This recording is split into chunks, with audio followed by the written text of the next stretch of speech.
자, 오늘은 이제 역동하는 교회라는 제목으로 하나님의 마음에 합한 교회 이제 8번째 시간 우리가 나누도록 하겠습니다.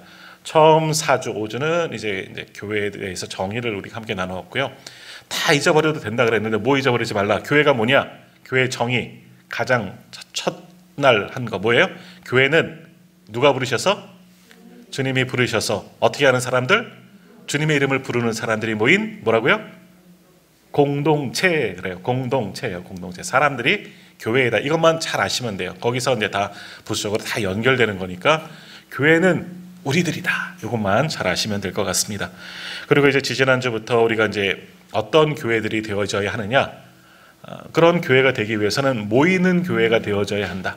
모여야 교회가 되죠. 혼자서는 교회가 되지 못하잖아요. 그래서 모이는 교회가 되어져야 하고, 또 그렇게 모여서 뭘 하느냐, 가르침이 있는 교회가 되어져야 한다라는 겁니다. 하나님의 말씀으로 또 사도들의 전통을 쫓아 가르치고 주님의 말씀을 배우는 겁니다. 그것이 바로 교회이다.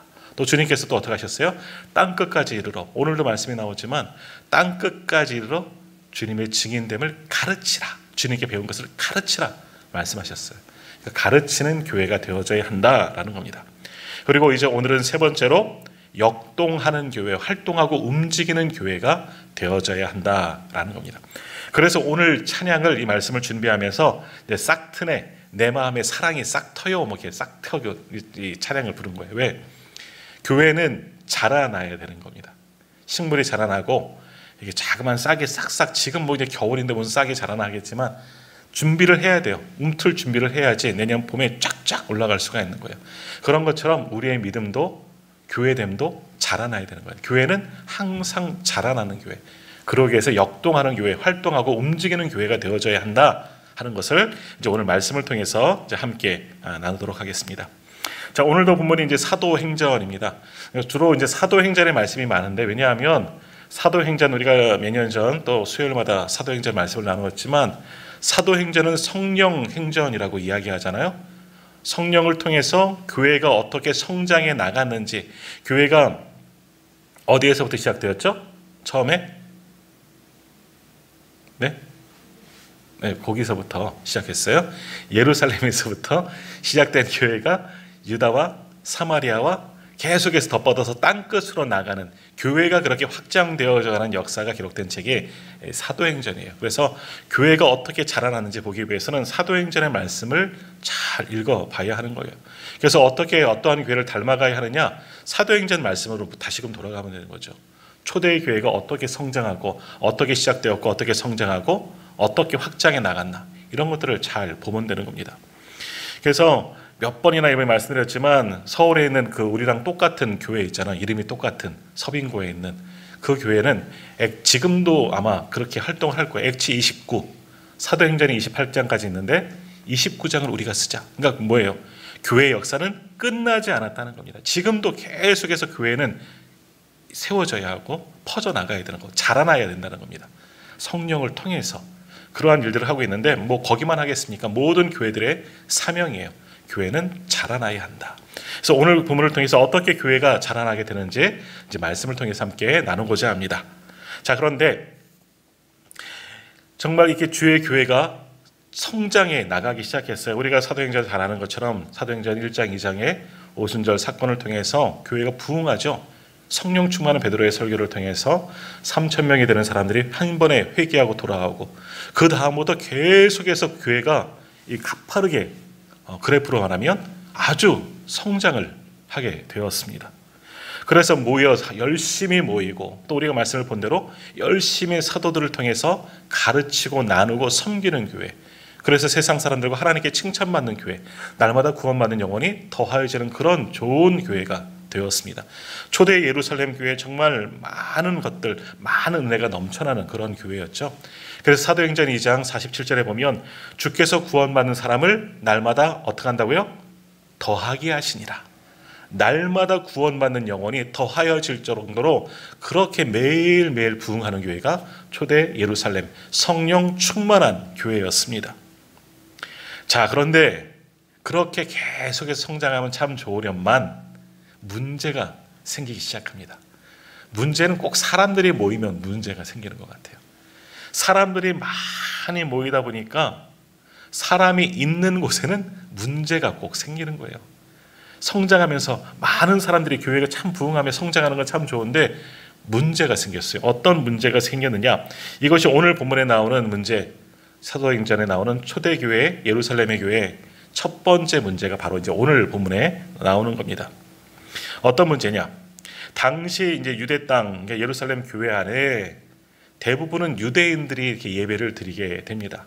그런데 유대인들 가운데서도 성도들 가운데 크게 두 파로 나눌 수가 있는 겁니다. 어떤 사람들이냐?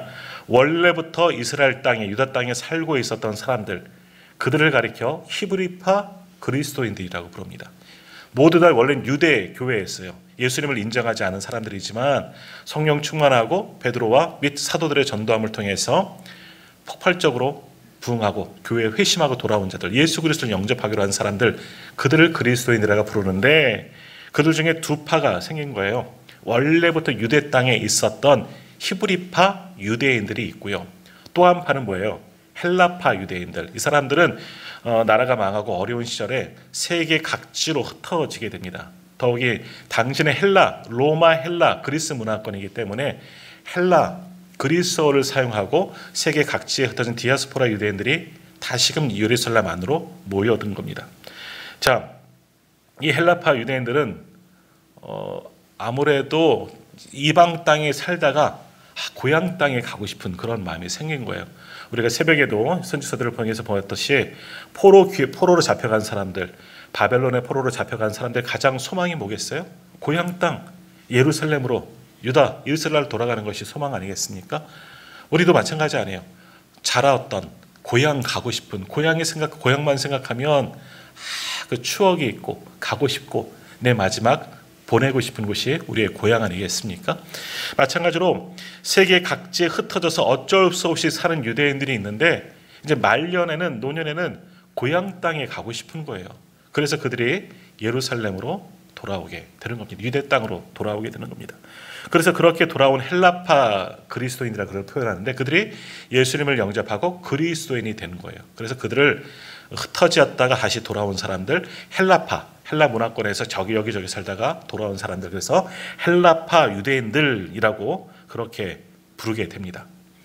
근데 이제 문제가 뭐냐 하면 그래도 유대 땅에, 이스라엘 땅에 살고 있던 사람들은 뭐 나라가 어렵고 로마의 지배를 받고 해도 이 땅에서 오래도록 살아왔기 때문에 자리를 잘 잡고 아무튼 그래도 살아가요. 아주 잘 살지는 못하더라도 그래도 평생 여기서 살아왔으니까 그래도 한 가정을 이루고 일터도 있고 그렇게 살아가고 있습니다. 근데 문제는 헬라파 유대인들, 다른 나라 살다가 이제 유대 땅으로 이제 본향으로 돌아왔는데 삶의 터전이 아직 없는 겁니다. 살아야 할 집도 마땅치 않고 또 일터도 없고 돈이라도 있나? 돈도 없어요. 그러니까 유대 땅에 와서 힘든 거예요. 어려운 시절들을 그렇게 보내게 되는 겁니다. 그러니까 그들이 너무너무 어렵게 살게 됩니다. 근데 당시에 우리가 바로 앞장 이제 5장에도 우리가 나오는 것처럼 뭐 아나니아 삽비라 이야기가 나오지만 바나바와 같은 사람들이 교회에 자기 전 재산을 이렇게 내놓는 그런 일들이 많이 일어납니다. 왜 내놓느냐? 뭐 교회 건축 헌금을 내놓은 게 아니에요. 어려운 사람들 구제하라고 많은 사람들의 자원에서 헌신합니다. 헌물을 합니다. 교회에 많은 헌금을 드립니다. 그래서 당시 어려운 사람들을 구제하고 돕는 일에 그런 물질들을 교회가 이제 사용하게 됩니다. 근데 그렇게 재산을 헌납한 사람들의 대부분은 누구냐? 헬라파 그리스도인들은 그렇게 할 수가 없어요. 자기들도 살기가 어려운데. 대부분의 이 헌물을 하고 헌신하는 사람들은, 물질로 하나님께 봉헌하는 사람들은 히브리파 유대인들이에요. 이 땅 가운데 그래도 오래도록 살면서 때로는 조상 때부터 내려오던 그런 부를 가지고 있던 사람들, 재산이 그래도 어느 정도 있는 사람들이 대부분 히브리파 유대인들이 교회에 많은 헌신을 합니다. 헌물을 합니다. 자기의 소유를 팔아 교회에다 이제 봉헌하게 되죠. 그것을 가지고 이제 구제 사역을 하게 됩니다. 자, 그러다 보니까 어떤 일들이 일어나느냐? 구제를 해요. 어려운 사람들을 도와 나가기 시작합니다. 근데 아무래도 그런 마음이 있는 거예요. 팔은 안으로 걷는다고. 히브리파에서 헌물을 하고 봉헌을 해서 구제 활동을 하다 보니까 어느 사람을 더 많이 도왔느냐? 실제적으로 헬라파가 더 많이 어려운데 히브리파 과부들, 어려운 이들 이런 사람들을 많이 도우게 되었다는 겁니다. 아무래도 우리도 그러지 않습니까? 내가 돕고 싶어도 내 주변에 있는 사람들, 나와 가깝고 나와 어무튼 어떤 관계가 있는 사람부터 신경을 쓰게 되지 않습니까? 잘 모르는 사람들은 등한시할 수밖에 없어요. 사람들의 마음인 겁니다. 그래서 교회가 이제 구제를 하게 되는데, 아무래도 히브리파 사람들이 헌금도 많이 하고 그 돈으로 구제하다 보니까 히브리파 사람들이 구제받는 일들이 상당히 늘어나고, 구제에 소외되는 사람들 가운데는 헬라파 사람들이 많이 이제 소외가 되는 거예요. 가뜩이나 어려운데 구제할 때도 자기들은 많이 챙겨주지 않으니까 굉장히 서운한 거죠. 그러다 보니까 교회 안에 다툼이 일어나는 겁니다. 야, 우리 같이 한 교회 다니는데 왜 우리는 안 도와주냐? 니들만 아무리 그쪽 사람들이 많이 헌금했다 그래도 너희들만 돕고 왜 우리는 구제하는 일에 자꾸만 소외되고 나누어 주지 않느냐? 특별히 이제 교회 안에서 음식을 나누어 줄 때 이런 일들이 있는 거예요. 음식을 줄 때 가장 서러운 게 뭐예요? 먹는 것 때문에 다툼이 사실 많이 일어나는 겁니다. 나도 좀 먹고 싶은데, 나도 배가 고픈데 왜 우리는 도와주지 않느냐? 막 헬라파에서 막 불만들이 쌓여가는 겁니다. 그러다 보니까 히브리파와 헬라파가 이제 나누어서 서로 다투게 되고, 아름답게 성장하던 그런 예루살렘 교회에 분열이 나고 다툼이 시작하게 되었다라는 겁니다. 그래서 이렇게 교회가 시끌시끌하니까 이제 어떻게 됩니까? 이 문제를 해결해야 되지 않겠습니까? 그래서 이 문제를 해결하기 위해서 누가 나서게 되겠습니까? 당시 교회의 지도자들이 나서게 되는데, 그들이 누구냐? 누가 나서서 이 일을 해결하느냐? 자, 오늘 본문 같이, 오늘은 이제 본문이기 때문에 자막을 준비 안 했습니다. 본문을 보면서 한번 같이 보겠습니다. 2절 말씀을 한번 같이 읽도록 하겠습니다. 2절 말씀입니다. 12사도가, 같이 읽을게, 시작. 12사도가 모든 제자를 불러 이르되 우리가 하나님의 말씀을 제쳐놓고 접대를 일삼는 것이 마땅하지 아니하니. 아멘. 이렇게 말씀하는 겁니다. 자, 누가 시작하는 거예요? 12사도가. 당시에는 교회 안에 어떤 직분이 따로 있지 않았습니다. 그저 사도들이 모든 것을 다 감당하던 때입니다. 근데 사도들은 12명, 그리고 성도들은 수만 명까지 늘어났어요. 근데 12명에서 이 모든 일들을 하려고 그러니까 힘에 벅차는 거죠. 그리고 보니까 구제받지, 1절에 나오는 것처럼 매일의 구제액이 빠짐으로 히브리파 사람을 원망하니라 말씀처럼 서로 교회 안에 다투고 하는데, 이제 큰 문제가 생기니까 결국 이 문제를 해결할 수 있는 사람들은 당시에는 교회 지도자들인 12명의 제자들, 사도들이 이제 나서서 일할 수밖에 없는 겁니다. 그런데 다시 한번 말씀 보세요. 12사도가 모든 제자를 불러 이르되 하면서 말씀하잖아요. 여기서 두 번째 나오는 모든 제자는 누구냐? 어떤 제자가 아니에요. 여기는 그냥 성도들이라고 한번 생각하면 됩니다. 교회 안에 모든 성도들을 불러다 놓고, 그러니까 온 교회를 소집하는 겁니다. 성도들을 다 소집해 놓고 그들에게 이야기하는 거죠. 12사도가 이 문제를 해결하기 위해서 머리를 모으고 힘을 모을 때 먼저 모든 성도들을 불러서 이제 그들에게 이야기하는 겁니다. 어떻게 이야기하느냐? 다시 한번 제가 2절 읽을게요. 12사도가 모든 제자를 불러 이르되 우리가 하나님의 말씀을 제쳐놓고 접대를 일삼는 것이 마땅하지 아니하니라고 말합니다. 하나님의 말씀을 제쳐놓고 접대를 일삼는 것, 지금 사도들이 이 일을 하고 있는 거예요. 그러니까 사도들은 4절 말씀 한번 보겠습니까? 사도들이 해야 할 일이 뭐냐 하면 사도들의 해야 할 사역이 따로 있어요. 4절 말씀 한번 같이 읽겠습니다. 4절이면 시작. 우리는 오로지 기도하는 일과 말씀 사역에 힘쓰리라 하니. 아멘. 이것이 사도들의 사역이에요. 사도들은 우리가 지난주에 배운 것처럼 가르치는 일들을 하는 사람들이에요. 예수님께 받은 말씀들, 예수님으로부터 본 하나님의 나라의 비밀들을 성도들에 가르치고 선교하고 또 다른 제자를 세워나간 일에 열심을 품은 사람들, 그것을 가리켜 말씀을 맡은 사람들이다. 말씀 사역이에요. 성도들이 하는 것은 말씀 사역이에요. 또 하나, 기도예요. 기도도 말씀과 연관되어지는데 말씀을 붙잡고 기도하는 것이지만, 기도하는 것, 성도들을 위해서 기도하는 것이 이 사도들의 본분이고 본 사역이라는 거예요. 그런데 어떻게 되는 겁니까? 구제해야 할 일들이 너무나 많으니까 사도들이 이 본분적인 사역들, 말씀 사역과 기도하는 일은 하지를 못하고 구제하고 행정적인 일들만 할 수밖에 없다는 거예요. 뭐 밥 짓는 것도 그들이 해야 되고, 하여간 모든 봉사들도 사도들 중심으로 할 수밖에 없는 것이 된 거예요. 그러니까 사도들도 벅찰 뿐만 아니라 사도들이 온전히 이 일을 감당하지 못하는 겁니다. 원래 해야 할 기도와 말씀 사역도 제대로 하지 못하고, 그렇다고 행정적이고 구제하는 사역을 사도들이 잘 할 수 있느냐? 그것도 아니라는 거예요. 사람이 부족하니까. 도움을 받아야 할 사람들은 너무나 많은데 12명 갖고는 도저히 할 수가 없는 거예요. 또 하나, 이 모든 사역은 하나님의 말씀을 기준으로 사역을 감당해야 하는 거예요. 근데 지금은 아니에요. 막 분란이 일어나 그러니까 뭐 어떻게 할 수가 없는 거예요. 그러니까 사도들은 이제 우리도 어쩔 수 없다, 뭐 이런 이야기들을 지금 하고 있는 겁니다. 그래서 어떻게 하게 됩니까? 사도들이 나서 온 성도들을 모으고 우리는 말씀을 전하고 말씀을 가르치고 기도하는 것이 사도들의 직분이고 세야 할 사명이기 때문에 이 구제 사역 또는 행정적인 모든 일들, 이런 거를 해야 할, 이것만 전담할 일꾼을 세우자 하기로 사도들을 중심으로 이제 결의하게 되었다는 겁니다. 그래서 이 일을 정말 구제하는 일에 담당하는 일꾼들을 세워나가게 됐는데, 그들이 누굽니까? 바로 7 집사가 처음 세워지게 되었다라는 겁니다. 자, 3절 말씀. 그렇게 해서 처음 7 집사가 세워지는데 그들은 어떤 사람들이냐? 자, 3절 말씀 같이 읽겠습니다. 형제들아, 너희 가운데서 성령과 지혜가 충만하여 칭찬받는 사람 7을 택하라. 우리가 이 일을 그들에게 맡기고. 아멘.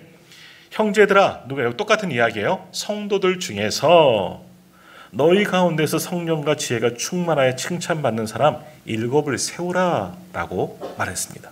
이게 이제 자격 조건이 되겠죠. 지금 세워야 할 일꾼의 자격 조건이, 일단은 성도들 가운데서, 조금 이따 말씀드리겠지만 이들은 사실은 헬라파예요. 헬라파에서 완전히 다 세워집니다. 성령과 지혜가 충만하여 칭찬받는 사람이 자격 조건이 돼서 7명의 사람들을 세웠습니다. 그래서 사도들이 그들에게 안수하고 일을 맡겼더니 어떻게 됩니까? 5절 말씀도 우리 한번 같이 읽도록 하겠습니다. 온 무리가 이 말을 기뻐하여 믿음과 성령이 충만한 사람 스데반과 또 빌립과 브로고로와 니가노르와 디몬과 바베나와 유대교에 입교했던 안디옥 사람 니골라를 택하여. 아멘. 이런 사람들을, 스데반을 비롯해서 빌립 등등등등의 사람들을 세워나갔다. 다시 한번 정리하겠습니다. 초대교회가 막 부흥하니까 구제받아야 할 사람들이 막 소외돼요. 특별히 헬라파 사람들.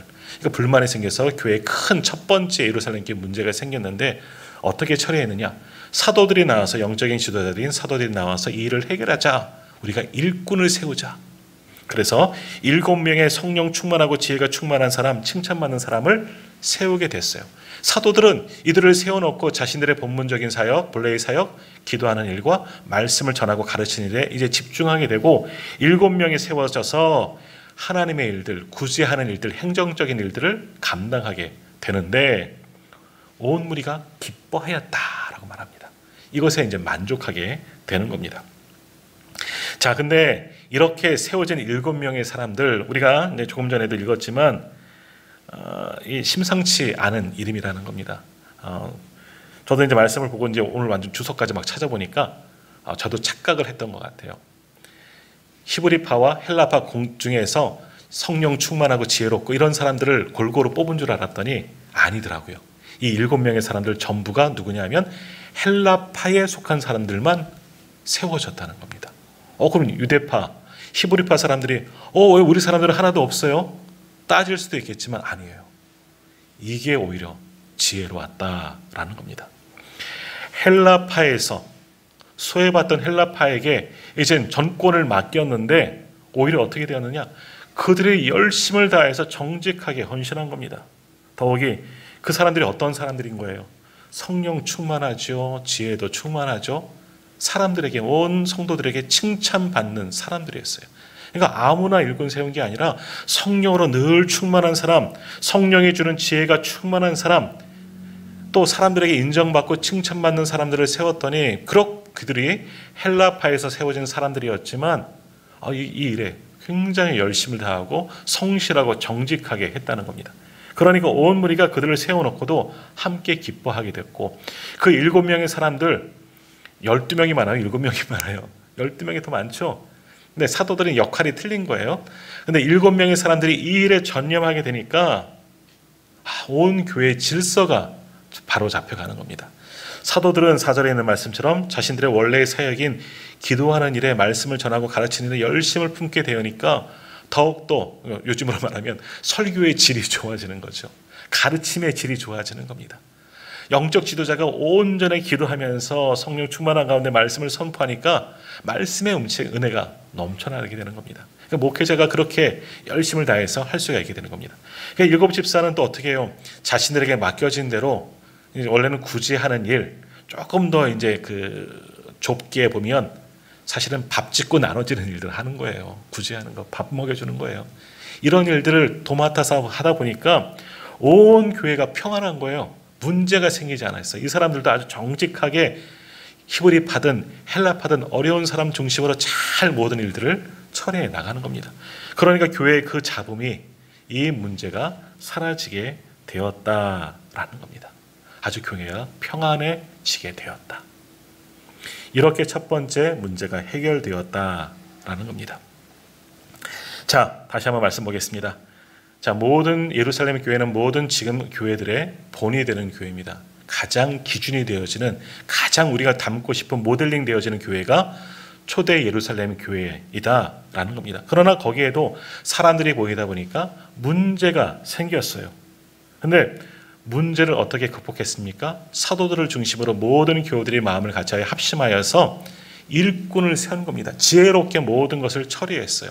성령 충만하고 지혜가 충만하고 칭찬받고 인정받는 사람을 세웠더니 그들이 정말 일을 잘 처리해서 지혜롭게 해서 하나님의 방법으로 잘 감당하니까 교회의 모든 문제가 사라지고 평안해지기 시작한 겁니다. 또다시 부흥의 역사가 일어났겠죠. 근데 오늘 말씀에는 나오지 않았지만 또 한 부류의 사람들이 있는 겁니다. 히브리파 사람들의 인내가 필요했던 겁니다. 자, 히브리파 사람들 이상했을 거예요. 저 같아도 그럴 거예요. 히브리파 사람들이 가만히 보니까 헬라파 사람들만 7명을 세워놓으니까 이제는 완전히 반대 입장이 된 거잖아요. 전에는 히브리파 사람들이 돈도 내놓고 뭐 물질도 봉헌하고 많은 것들을 땅도 내놓고 하니까 그 히브리파 쪽 사람들이 더 많이 구제를 받았어요. 반대로 이제는 헬라파 사람들이 세웠으니까 어떤 마음이 있을까? 우리는 구제받는 일에, 도움을 받는 일에 소외되지는 않을까? 저 사람들도 손을 안으로, 팔은 안으로 굽는다고 자기 헬라파 사람들만 도우면 어떡하지? 이런 마음이 있었어요. 아니, 그런 마음이 왜 없겠습니까? 그러나 히브리파 사람들은 기다렸어요. 양보하고, 우리 중에서도 사람 세워달라 그렇게 따지지 아니하고 그들이 하도록 지원하고 믿어줬어요. 양보하는 그런 미덕이 히브리파 그리스도인들 마음속에서도 있었다 하는 겁니다. 어떤 면에서는 이들이 주류일 수 있어요. 히브리파 사람들이 뭐 주류 비주류 따지긴 좀 그렇지만 이 교회의 중심일 수도 있다는 거예요. 그러나 헬라파 사람들을 일꾼 세워서도 그들을 믿어주고 그들 일 잘할 수 있도록 또한 양보해 주기도 하고 또 그들이 하는 거 보니까 괜찮은 거예요. 그러다 보니까 이 히브리파 사람들의 히브리파 그리스도인들의 양보와 그런 아름다운 미덕 때문에 교회도 평안해질 수가 있었고 헬라파 사람들 7명이 세워져서도 아무 문제 없이 일을 할 수가 있었다는 겁니다. 자, 이 일을 이제 요즘으로 이야기하면 그런 겁니다. 어느 교회가 세워졌어요. 뭐 우리 교회도 마찬가지지만 세워졌을 때, 한 교회가 세워질 때 개척 멤버가 분명히 있어요. 근데 교회가 개척 멤버만 있는 것이 아니라 교회가 계속해서 개척하고 또 이제 부흥 성장하다 보면 성도들이 날로 늘어나서 새로운 교우들이 있어요. 근데 어떤 일들이 있느냐? 설립 당시에 교회 창립 멤버들하고 나중에 들어온 성도들하고 갈등이 생겨난 것이 이제 오늘 본문에 이야기하는 겁니다. 근데 어떻게 문제가 해결됐어요? 개척 멤버들이 이제 양보한 겁니다. 우리가 좀 참지 뭐. 우리가 또 믿음의 연륜도 있고 내 사람들보다 내가 그래도 믿었으니까 믿음의 좀 본을 보이자. 이런 식으로 해서 양보하고 참고 그랬더니 교회가 평안해졌다라는 거예요. 또 이제 이들은 어떻겠습니까? 늦게 들어왔지만 늦게 신앙생활을 했지만 사실은 오래된 교우들보다 새로 막 믿기 시작한 사람이 더 뜨거운 거 사실 아닙니까? 왜? 그들은 이제 막 은혜가 받았고, 저희들은 어떻습니까? 오래 믿다 보니까 믿음의 깊이는 좋은데 뜨거움에선 조금은 식어지지 않았습니까? 좀 틀려요. 그런 부분들이 좀 틀려요. 우리는 믿음에 오래된 분들 믿음의 뿌리는 깊지만 열정적인 면에서는 조금은 약해요. 하지만 새로 믿은 교우들은 이제 막 믿고 막 은혜 받기 시작하니까 막 뭔가 하고 싶고 열정이 넘쳐나는 거예요. 그런 상황이 이제 오늘 본문의 말씀인 거예요. 그런데 어떻게 합니까? 이들이 열심히 일할 수 있도록 오래된 교우들이, 그러니까 소위 말하는 창립 멤버들이 이들을 잘 독려해주고 지원해주고, 그래 잘한다 칭찬해 준 것이 오늘 본문의 내용인 겁니다. 그러니까 교회의 문제가 하나도 없고 다 아름답게 해결되었다 하는 것이 이제 오늘 본문이 말씀하는 겁니다. 그래요. 교회는 이렇게 하나 되어져야 하는 겁니다. 교회의 특성 중에 하나가 한 몸을 이루는 교회 아닙니까? 우리 에베소서 6장 5절과 6절에서 봤던 것처럼 주도 한 분이시요 믿음도 하나요 세례도 하나요 하나님도 한 분이시기 때문에 교회는 하나가 되어져야 합니다. 교회는 하나됨을 자꾸만 추구해 나가야 되는 거예요. 그렇게 하나 되기 위해서는 어떻게 합니까? 양보해야 되는 거예요. 인내하고 참아야 되는 거죠. 그래야지만 교회가 하나 될 수가 있는 겁니다. 그러나 사단은 어떡합니까? 그런 것을 싫어해요. 사단은 분열의 영입니다. 다툼의 영이죠. 그래서 교회가 하나 되는 것을 방해하는 영이 사단이라는 거예요. 자꾸만 다투게 하고 분열되고 나눠지게 하는 것이 사단의 역할이라는 겁니다. 여기에 휩쓸려서는 안 되는 겁니다. 하지만 성령은 하나됨의 영입니다.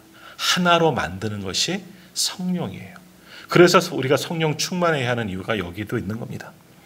성령으로 우리가 충만하게 채워지면 오늘 사도행전 6장에 나타나는 그런 놀라운 일들이, 그런 아름다운 이야기가 오늘 우리들의 이야기가 되는 겁니다. 성령 안에서 하나됨을 추구하고 서로 양보하고 배려하고 이해하고 또는 참고 이런 일들을 계속해 나가야 교회가 하나 될 수가 있는 겁니다. 자꾸만 내 소리를 내고 이렇고 저렇고 하면 교회가 어려울 수 있다 하는 거죠. 더욱이 마음을 같이하여 좋은 일꾼들을 얻지 않았습니까? 이들이 인내하고 또 양보하고 좋은 사람들을 세워나가니까 너무너무 귀한 7명의 집사들, 참 귀한 일꾼들이, 하나님의 일꾼들이 세워져 나가지 않았습니까? 그렇게 양보하고 아름답게 헌신하였더니 좋은 일꾼들이 교회에 생겨나게 되었고, 이를 통해서 교회의 조직이 생겨나게 된 겁니다. 그러니까 조직이 나쁜 것이 아니에요. 좋은 뜻으로 만들어진 것이 교회 안에도 조직과 직분과 사역이라는 겁니다. 자, 이렇게 서로 배려하고 양보하고 하나됨을 추구하면서 좋은 일꾼들을 세워서 그들을 통해서 열심히 일을 다하고, 우리 집사님들은 정말 구제하고 행정적인 일들 열심히 하고, 사도들은 4절에 있는 말씀처럼 자신들의 원래 사역, 기도하는 일과 말씀 사역에 집중하니까 이 초대 예루살렘 교회의 모든 문제가 해결되어지고 어떻게 바뀌었느냐, 마지막 7절 말씀 한번 같이 읽도록 하겠습니다. 7절 말씀 같이 읽겠습니다. 하나님의 말씀이 점점 왕성하여 예루살렘에 있는 제자의 수가 더 심히 많아지고 허다한 제사장의 무리도 이 도에 복종하니라. 아멘. 하나님의 말씀이 점점 왕성해집니다. 왜 왕성해지느냐? 사도들이 말씀 연구에 집중하잖아요. 기도하면서 말씀을 연구하고 또 그것을 나누니까 말씀의 권세가 더 나타나게 되는 거예요. 그러니까 말씀의 은혜가 넘치니까 예루살렘에 있는 제자의 수가, 성도의 수가, 교회가 점점 더 부흥하게 되었다는 겁니다. 더욱이 어떤 일들이 일어나요? 사도행전 2장에 있는 말씀과 부흥하는 기사와 비슷한 것 같지만 맨 마지막에 틀려요. 사도행전 2장 40절에는 날마다 구원받는 사람을 더하게 하셨다. 부흥의 역사가 일어났다는 거죠. 비슷한 것 같지만 오늘은 뭐예요? 제자의 수가 더 심히 많아졌어. 이건 똑같지만 그 다음 뭐예요? 허다한 제사장의 무리도 이 도에, 기독교회, 교회 안으로 들어왔다는 겁니다. 제사장은 누구예요? 예수님을 인정하지 않았던 그런 집단이에요. 하지만 이들도 교회가 아름다운 소식을 보고 아름답게 변화되고 아름답게 부흥하고 하나님의 역사가 나타나고 이런 일들을 보니까 제사장들도, 그렇게 전통을 가지고 율법에 매여 있는 제사장들도 예수 그리스도께 회심하고 돌아오는 일들이 일어나게 되었다는 겁니다. 이것이 온전한 교회의 모습이다라는 겁니다. 자, 배가 항해하는 배가 부두에만 정박되어 있으면 아무 문제가 생기지 않습니다. 그러나 배가 항해하면, 바다에 나가게 되면 그때부터 문제가 생겨납니다. 험한 풍랑이 있으면, 또 파도가 심하게 일어나면 그것과 싸워야 하지 않습니까? 태풍이라도 몰려오면 배는 요동칠 수밖에 없습니다. 가만히 항구에만 정박되어져 있으면 사실은 아무 문제 없어요. 그런 풍랑, 태풍이라도 뭐가 걱정이겠습니까? 그러나 바다로 나가기 시작하면 문제가 생겨나기 시작하는 겁니다. 이건 당연한 일이고 자연스러운 겁니다. 그러나 그 파도와 그 풍랑을 이기기 위해서 어떡합니까? 배에 탄 선원들이 한마음이 되어서 각자 자리에서 내가 할 일을 잘 맡은 거죠. 배를 잘 정비하고 배를 잘 운항하고 배가 나아갈 수 있도록, 특별히 문제가 왔을 때 풍랑이 오고 파도가 오고 태풍이 오면 그것을 이겨나가려고 선장과 모든 선원들이 한마음이 되어서 배를 잘 이끌어 나갑니다. 그러면 풍랑을 넘을 수 있고 파도도 뚫을 수 있고 태풍도, 그런 풍랑들도 헤쳐나갈 수가 있는 겁니다. 그러니까 움직이면 배가 바다로 나가면 문제가 생기지만, 그러나 그 배에 탄 모든 사람들이 한마음 되어서 나아가면 모든 문제를 다 이기고 승리할 수가 있다는 거죠. 자, 교회도 마찬가지입니다. 교회도 진통을 겪고 어려움이 분명히 생깁니다. 우리가 교회 정의 가운데 하나가 뭐냐 하면 기억하실 겁니다. 교회는 하나님 나라의 모형이라 그랬어요. 하나님 나라의 모형이면, 하나님 나라는 어떤 것이 천국이잖아요. 날보다 행복하고 평안하고 좋은 것만 가득한 것이 교회에 드는데 아니에요. 교회도 모형이기 때문에 완전하진 않잖아요. 그러니까 문제가 교회도 분명히 생길 수가 있는 겁니다. 문제가 없을 수도 있어요. 교회에 어떻게 하면 문제가 안 생길까요? 다시 아까 그 배 이야기를 잘 보세요. 바다로 나가면 문제가 생깁니다. 문제가 안 나려면, 문제가 발생하지 않으려면 어떻게 하면 돼요? 안 나가면 되는 거잖아요. 항구에만 있으면 되는 거예요. 그럼 배는 문제가 안 생기는 거예요. 그럼 그게 배인가요? 아무것도 아닌 거예요. 아무런 기능을 못 하는 거예요. 자, 이제 교회로 적용하면 교회에 문제가 안 생기는 방법은, 참 이상한 말씀 같지만 아무것도 안 하면 돼요. 가만히 있으면 문제가 전혀 안 생깁니다. 왜 아무것도 안 하는데 뭔가 문제 생기겠어요? 그런데 왜 문제가 생기느냐? 앞으로 나아가기 때문에 생기는 겁니다. 일하기 때문에, 다시 말하면 일하기 때문에 교회에 문제가 생겨나는 거예요.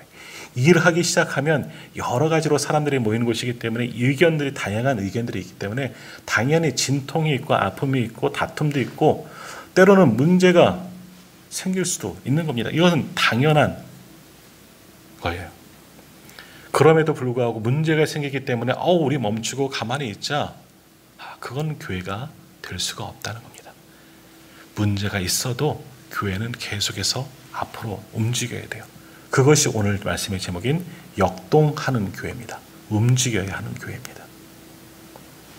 그러나 어떻게 하면서 움직여야 돼요? 문제가 있지만 이게 왜 괜히 움직여서 왜 이런 일들을 만들까, 저런 일들을 만들까, 그냥 가만히 있지, 이런 것이 아니라 문제가 생기면 같이 마음을 같이 해서 기도하고 힘을 모으고 뜻을 모으고 하나님께 매달리면서 나가야 돼요. 그 문제를 극복하고 넘어가야 되는 거예요. 그래야지 교회도 성장하고 우리들의 믿음도 자라날 수가 있는 겁니다. 문제가 생겼다가 다시 다시 항구로 갑시다. 그럼 뭐하러 나가겠습니까? 아니야. 교회도 마찬가지로 계속해서 움직여야 돼요. 역동하는 교회가 돼요. 나가면 나갈수록 문제가 더 생겨요. 더 큰 문제가 생길 수 있지만 그런 거 두려워하지 말고 교회는 움직이는 교회, 역동하는 교회가 되어져야 하는 겁니다. 자, 요한계시록에 나오는 7교회 우리가 잘 알고 계십니다. 그 중에 빌라델비아라는 그런 교회가 나옵니다. 칭찬을 받은 교회입니다. 근데 그 교회가 칭찬을 받은 이유가 뭐라고 설명하고 있느냐? 적은 능력을 가지고도 열심을 내었다라고 말씀하고 있습니다. 빌라델비아 교회, 다른 교회들처럼 큰 교회 아니에요. 아주 작은 교회예요. 하지만 적은 능력, 아주 작고 성도들도 힘이 없고 교회도 열악하지만 그러나 적은 능력을 가지고도 열심을 내어서 최선을 다해 헌신하고 수고하고 앞으로 나아갔더니 하나님께 칭찬받는 교회가 되었다는 겁니다. 전혀 책망은 없고 이들이 얼마나 힘들었겠습니까? 얼마나 많은 도전을 하고 얼마나 많은 문제를 만났겠습니까? 그러나 그 빌라델비아 교회는 마음을 같이해서 적은 능력이지만 열심을 다하여 계속 나아갔더니 주님께 칭찬받는 교회, 정말 닮고 싶은 교회가 되었다는 겁니다. 또 하나 라오디게아 교회가 나옵니다. 그 교회를 가리키는 말 중에 이런 말씀이 있죠.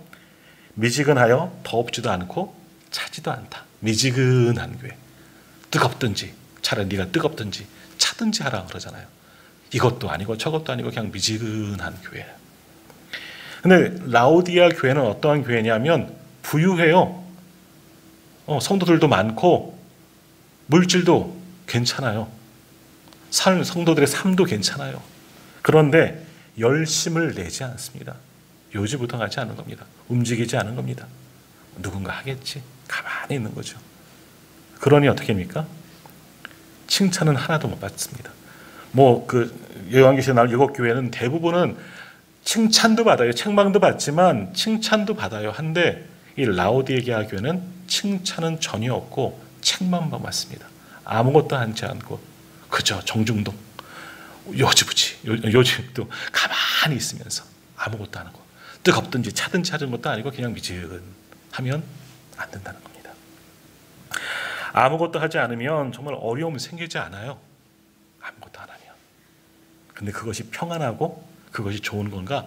그건 절대 아니라는 겁니다. 근데 반대적으로 열심히 모이고 또 적은 능력이지만 열심히 사역하다 보면 열심히 주의를 하다 보면 반드시 문제를 만나게 되는 겁니다. 근데 좌절할 필요가 없어요. 문제를 만나야 성장하게 되고 문제가 있어야 부흥하게 되기 때문입니다. 그 일을 통해서 교회는 반드시 성장하게 되고 교회는 성도들의 믿음은 성숙하게 되어지는 겁니다. 문제를 만나야 돼요. 근데 문제 앞에 어떻게 해야 되느냐?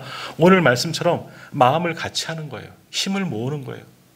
양보할 것은 양보하고 해야 될 것은 하고 아무튼 교회를 세워나가기 위해서 우리가 함께 수고해 나갈 때 그러한 교회는 성장하게 되는 겁니다. 오늘 초대교회 정말 아름답게 부흥했습니다. 성령 충만하고 그 성령의 역사를 통해서 교회가 굉장히 우리가 상상하는 것보다 엄청난 교회로 부흥했어요. 교회 건물에 예배당 건물이 있나요? 없어요. 가정에서 모여요. 넓은 곳이면 모여요. 어느 집에서 모이면 그곳이 교회였어요. 하지만 그렇게 모이다 보니까 헬라파 또 히브리파 나누어서 분열과 다툼이 분명히 있었어요. 그런데 그 문제를 어떻게 처리합니까? 사람의 힘으로 사람의 생각으로 처리하지 아니하고 사도들을 중심으로 온 교우들이 한 마음을 같이 하고 함께 기도하고 좋은 문제로 해결해 나가기 시작하는 거예요. 사람을 세우고 그러다 보니까 교회가 더 성장하는 것을 오늘 경험하게 되었다는 겁니다. 사도들도 성령 충만하고 기도하는 사람들이었고 그것을 쫓아서 그 교회 모든 성도들도 함께 성령 충만하고 기도함을 통하고 양보하는 미덕 정말 말씀을 붙잡고 모든 것을 감당하니까 예루살렘 교회가 다시금 성장하고 더 부흥하는 그런 교회가 되었던 겁니다. 자, 오늘 우리 교회가 이러한 교회 되기를 원합니다. 가만히 있는 교회가 아니라 적은 능력이라도 움직이고 마음을 같이 하고 힘을 모으고 정말 함께 하나님 나라를 위해서 수고할 때 하나님께서도 우리 교회를 부흥하며 성장하는 교회로 반드시 세워주실 줄 믿습니다. 그러므로 우리 교회는 말씀의 제목처럼 역동하는 교회가 되어져야 하는 겁니다. 움직이는 교회가 되어져야 하는 거예요. 가만히 있으면 안 되는 거죠. 움직이고 헌신하고 수고할 때 거기에 성령의 역사가 나타나고 하나님께서 또 감당할 힘과 능력과 권능을 더하여 주시고 사람도 세워주실 줄 믿습니다. 그런 우리 오늘의 교회가 되어서 하나님의 마음에 합한 교회가 되기를 간절히 소망합니다.